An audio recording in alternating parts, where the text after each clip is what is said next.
안녕하세요. 캔들피그와 김하백의 나불대화 시간입니다. 지금 미국 경제성장의 기대치가 상당한데요. 올해 7%에서 높게 보는 곳에서는 8% 이야기까지 나오고 있습니다. 이게 보통 경제성장률 2% 전후 왔다 갔다 하는 선진국에서 나올 만한 수치가 아닌데요. 개발도상국에서나 나오는 수치죠. 반면에 중국 정부는 올해 목표치를 6% 이상으로 제시를 했습니다. 기사에 따르면 이런 미국 경제 전망이 현실화될 때 45년 만에 처음으로 미국이 중국의 경제 성장률을 넘어설 수 있다는 그런 예상까지 나오고 있다고 하는데요. 그런데 마냥 좋아할 수만은 없는 속사정이 있다고 하는데 무슨 이야기인지 오늘 한번 들어보도록 하겠습니다. 반갑습니다. 김하백님. 네, 안녕하세요. 오늘은 향후에 미국 경제에서 나타날 수 있는 금리 문제에 대해서 얘기해 볼 텐데요. 먼저 기사를 보시면 올해 미국 경제가 크게 성장할 걸로 전망되고 있습니다. 골드만삭스는 올해 미국의 경제 성장률을 연 8%까지 경제가 성장할 걸로 전망하고 있는데요. 국제투자은행인 모건 스탠리 같은 경우에도 연 7%대까지 미국 경제가 성장할 수 있다고 전망하고 있어요.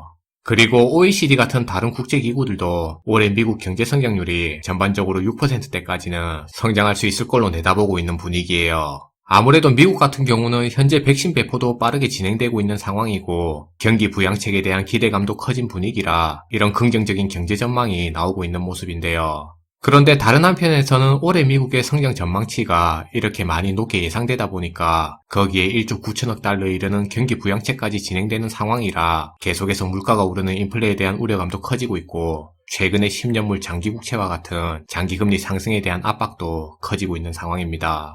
아무래도 최근 들어 유가라든지 곡물 등을 포함해서 원자재 가격도 가파르게 상승하고 있고 물가도 생각보다 빠르게 오르다 보니까 인플레이션에 대한 압박이 커지고 있다고 볼 수 있는데요. 게다가 앞에서 얘기한 것처럼 미국의 10년 물가 같은 장기금리까지 상승하는 상황이라 시중금리도 오르게 되고 가계에서 빌리는 대출금리까지도 상승할 수 있다는 우려가 생기고 있어요. 원자재 가격 상승은 물가 인상에 영향을 주는 건 다 아실 테고 저번 시간에 10년 만기 국채 같은 장기채 금리가 중요한 이유가 시장 금리에 영향을 주니까 그렇다고 했죠. 네. 일반적으로 부동산하고 주식 같은 자산 시장에서 자산 가격을 움직이고 통제할 수 있는 금리를 장기국채 금리라고 볼 수 있는데요. 그리고 여기서 채권금리가 올라간다는 얘기는 그만큼의 채권을 가지고 얻을 수 있는 수익률이 올라간다는 얘기니까 채권이 아닌 주식에 투자하고 있는 주식 투자자의 입장에서 보면 이런 채권금리 상승을 마냥 긍정적으로 볼 수는 없을 것 같아요. 주가 흐름에 있어서는 채권금리가 상승하는 게 부담으로 작용할 수 있는 거죠. 배당 수익을 목적으로 주식 가진 입장에서는 배당 수익보다 채권 금리가 높으면 굳이 위험한 주식 가지고 수익을 낼 필요가 없겠죠. 네. 아무래도 코로나 이후로 개인 투자자들이 많이 늘다 보니까 주식 투자자의 입장에서 최근에 채권금리 상승을 부정적으로 다루는 얘기가 많이 나오고 있는데요. 그런데 사실 일반적인 의미에서의 장기국채 금리가 상승한다는 말은 장기적인 실물 경제의 경기순환 흐름에서 보면 긍정적인 신호로 볼 수 있습니다. 거시경제 관점에서 보면 채권금리 상승이 긍정적인 신호다 이거죠. 네, 일반적으로는 그렇게 볼 수 있어요. 보통의 경우는 침체됐던 경제가 회복하게 되면 그 과정에서 소비가 늘어나게 되고 그럼 또 기업들은 그렇게 늘어나는 소비를 받으려고 투자와 고용을 늘리게 되는데요. 그런데 여기서 기업들이 투자와 고용을 늘리게 된다는 말은 그만큼의 기업들이 투자와 인력을 고용하는데 돈을 쓴다는 얘기니까 자금 조달 수요 역시도 증가하는 흐름을 보이게 됩니다. 그래서 일반적으로 경기가 회복하고 성장하는 과정에서는 기업들의 자금 수요 역시도 늘어나게 돼서 시중금리가 올라가는 현상이 나타나게 되는 거죠. 자금의 수요가 느니까 금리가 오른다 이거네요. 네. 그러니까 이렇게 시중금리가 상승하는 의미를 장기국채 금리가 상승하는 걸로 같은 맥락으로 이해해서 보시면 될 것 같습니다. 그래서 일반적으로는 장기국채 금리가 상승한다는 의미는 그만큼의 경기 상승에 대한 기대감도 포함하고 있어서 일반적인 경제 상식으로는 긍정적인 의미를 포함하고 있는 개념이라고 볼 수 있는데요. 그런데 우리가 이번에 코로나 팬데믹 사태를 겪으면서 이런 장기 채권의 금리 상승을 이제는 마냥 긍정적으로 볼 수 없는 상황이 될 수도 있습니다. 그게 왜 그런가요? 시중금리가 올라서 부채 부담 커진다 그런 거 말고요. 네, 그거하고는 조금 다른 내용이에요. 앞에서 침체된 경기가 회복하는 과정에서 가계 소비는 늘어나게 된다고 얘기했는데요. 그리고 기업들은 이렇게 늘어나고 있는 가계 소비를 받으려고 투자와 고용을 늘리게 된다고 알려드렸어요. 그런데 여기서 문제는 기업들이 투자를 늘리는 건 맞는데 고용에 대한 투자는 늘리지 않을 가능성이 높다는 점이에요. 그러니까 기업이 투자를 늘리는 건 맞는데 고용은 안 늘린다 이 말이죠. 그렇죠. 예를 들면 기업들이 R&D에 대한 투자라든지 그 회사가 현재 제공하고 있는 제품과 서비스에 대한 투자는 늘리더라도 실질적인 고용에 대한 투자는 오히려 더 줄여나갈 수 있다는 얘긴데요.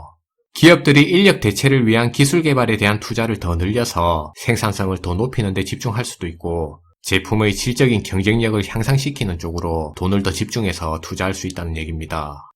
그건 지금 실제로도 많이 보이는 부분이죠. 최근 폭스바겐도 전기차에 엄청난 투자를 한다는데 반대로 고용은 줄이잖아요. 5,000명 구조조정 이야기를 했더라고요. 네, 맞아요. 같은 맥락에서 볼 수 있는 내용인데요. 그런데 조금 더 넓게 보면 자동차만의 문제라고 볼 수 없습니다. 이게 오늘 중요한 포인트네요. 기업이 투자를 늘리고 자금 수요가 늘면서 금리도 올라가는데 우리가 상식처럼 알고 있는 기업 투자 이꼴 고용 창출 이 논리가 이제 안 먹힐 거라는 거잖아요. 네. 이 말은 결국 경제 회복 과정에서 한 나라의 경제가 GDP와 같은 실물 경제가 성장하는 모습을 보이더라도 반대로 실업률은 기대만큼 회복하지 못할 수도 있다는 얘긴데요. 일반적으로는 경제가 성장하게 되면 일자리도 늘어나게 돼서 실업률 문제가 회복되는 게 정상적인 모습이에요.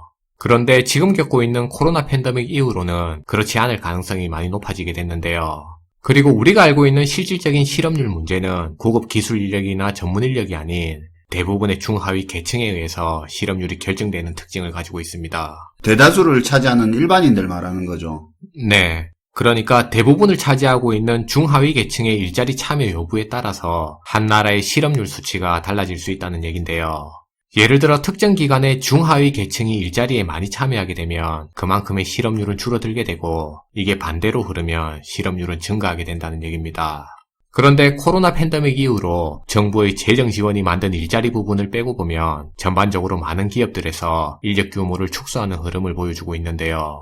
그런데 이렇게 사라지고 있는 일자리의 대부분이 대체 가능한 일자리로 중하위 계층이 많이 차지하고 있던 일자리라고 알려지고 있습니다. 맞아요. 지금 투자 늘린다는 기사는 많이 봤어도 고용을 줄이면 줄였지 늘린다는 소식은 거의 못 본 것 같네요. 네. 그래서 앞으로의 경제는 실질적인 경제 성장하고는 또 별도로 이런 실업률 문제가 우리 경제를 계속해서 괴롭힐 수 있을 가능성이 커졌다고 볼 수 있어요. 경제가 성장은 하는데 실업률은 안 낮아진다. 그럼 그 경제 성장의 수혜를 누리는 쪽, 못 누리는 쪽 극단적으로 갈리겠네요. 경제 성장의 혜택을 못 누리는 쪽은 실업에 물가 인상, 금리 인상 다 두드려 맞는 거고요. 양극화가 훨씬 심해지겠는데요. 그렇죠. 방금 말한 것처럼 만약에 고용 없는 경제 성장이 되면 그런 부작용이 나타날 수도 있는 거죠. 그리고 이런 문제가 점점 더 심각해지면 국채 금리 문제가 다시금 문제가 될 수 있어요. 앞에서 단기 국채 금리는 중앙은행의 기준금리에 따라서 움직이게 된다고 얘기했는데요. 그리고 10년물 이상의 장기 국채 금리는 경기 상승에 대한 기대감이라든지 시장 영향을 많이 받아서 움직이게 된다고 알려드렸어요. 그러니까 단기 국채 금리는 기준금리, 장기 국채 금리는 경기 기대치가 서로 반영돼서 따로 움직인다고 기억하시면 쉬울 것 같아요. 그렇다면 만약에 경기는 회복해서 경제 성장률은 계속해서 올라가는 상황인데 여기서 실업률이 저조하게 되면 장기금리와 단기금리가 따로 움직여서 짧은 시간에 장단기 금리 차가 확대돼서 크게 벌어질 수 있습니다. 근데 경제 성장률 올라가고 자금 수요 많아서 시중에 금리 오르고 물가도 계속 오르면 기준금리도 어쩔 수 없이 올려야 되는 거 아닌가요? 그런 상황에서 기준금리를 묶어 놓을 수 없을 것 같은데요. 네, 쉽게 생각하면 그런 의문이 들 수 있는데요. 그런데 여기서 중앙은행의 정책 목표를 보시면 앞의 내용을 조금 더 쉽게 이해할 수 있을 것 같아요. 기본적으로 자기 나라의 물가를 안정시키고 실업률을 잘 관리해서 완전 고용을 달성하는 게 중앙은행이 가진 주요 정책 목표라고 할 수 있어요. 예전 같으면 사실 물가 안정이 중앙은행의 첫 번째 주요 정책 목표였는데요. 그런데 2008년 금융위기 이후로 최근의 미 연준의 흐름은 실업률 관리를 통한 완전 고용 달성이 더 중요한 정책 목표가 됐습니다. 물가 관리보다. 네. 그러니까 아무리 경기가 회복되고 경제가 성장하는 모습이 보이더라도 실업률이 저조하게 되면 기준금리를 쉽게 올리지 못하는 상황에 놓이게 된 건데요. 그 말은 결국 경기가 회복하고 상승하는 과정에서 장기 국채 금리는 지속적으로 상승하게 되는데 단기 국채 금리는 실업률이 회복이 안 돼서 중앙은행이 기준금리를 잡아놔 버리니까 장단기 금리 차가 커지게 될 수 있다는 얘기예요. 거기다 지금처럼 단기간에 대규모의 국채 발행으로 경기 부양책까지 쏟아져 나오다 보니까 생각보다 더 크고 이른 시점에 장단기 금리 차가 벌어질 수 있다는 우려가 생기게 되는 거죠. 채권 시장에서는 이런 장단기 금리 차가 커지고 줄어들고 하는 그 사이클을 통해서 그 나라의 경기 흐름을 판단하게 되는데요.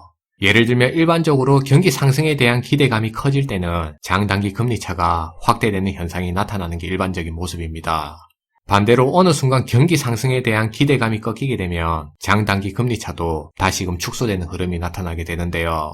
현재 미국의 2년물 단기 국채 금리는 0.15% 정도를 보이고 있어요. 반면에 10년물의 장기 국채 금리는 1.6%대를 기록하고 있는데요. 그러니까 현재 장단기 금리 차이는 1.4% 정도라고 보시면 될 것 같습니다. 장단기 금리 차만 봤을 때는 경기 회복의 초기 국면이라고 볼 수 있는데요. 그런데 화면을 보시면 역사적으로 경기가 회복하고 상승해서 화랑의 모습을 보일 때 이런 장단기 금리 차가 2.5% 정도를 형성하게 됩니다. 그러니까 장단기 금리 차 2.5% 정도를 경기 화랑을 나타내는 고점으로 두고 경기가 오르고 내리는 경기 순환 사이클을 반복하게 되는 건데요. 그런데 지금처럼 국채는 계속해서 풀리고 경기 상승 기대치도 계속해서 쌓이게 되면 생각보다 장기 국채 금리가 빠르게 상승할 위험도 있습니다. 반대로 실업 문제 때문에 중앙은행이 기준금리를 잡아놓게 되면 단기 국채 금리 역시도 바닥에 묶이게 되니까 생각보다 빨리 장단기 국채 금리가 크게 벌어질 수 있는 건데요. 그런데 만약에 실물 경제가 회복하는 속도가 장단기 금리 차가 벌어지는 속도보다 느리게 되면 경제 자체는 아직 화랑 단계에 접어들지도 않았는데 장단기 금리 차만 너무 빨리 화랑일 때의 수치에 도달할 수 있어요. 그러면 또 시장에서는 그걸 경기 화랑일 때의 고점으로 잘못 인식하게 돼서 실물 경기를 미리 눌러버리는 위험이 발생할 수 있는 거죠. 그래서 시장에서는 이런 부분을 감안해서 최근의 장기금리 상승에 대해서 우려감을 표하는 부분도 있는 것 같습니다. 오늘은 최근에 많이 거론되고 있는 채권금리 상승의 또 다른 문제점에 대해서 얘기해봤는데요. 다시 한번 말씀드리지만 일반적으로 장기 국채 금리가 상승하는 현상은 실물 경제의 거시경제 측면에서 보면 좋은 신호라고 얘기할 수 있습니다.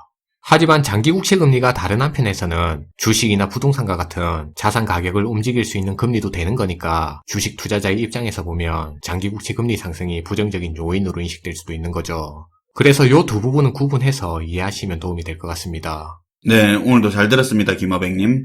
네, 감사합니다. 올해 미국의 엄청난 경제성장률 전망 뒤편에 투자를 늘려도 고용은 쉽게 개선이 어려울 가능성에 대해서 이야기를 해봤는데요. 이건 양극화를 극단적으로 심화시킬 수 있죠. 일자리 양극화로 경제 회복과 성장의 과실은 특정 산업과 특정 인력들만 누리고 그 외에 많은 일반인들은 취직 안 되고 회사 잘리는데 경기 상승으로 인한 물가 인상, 금리 인상을 맞을 수도 있는 거겠죠. 그리고 장단기 금리 차가 빠르게 벌어지게 되면 회복하는 경기에 찬물을 부을 수도 있다고 했습니다.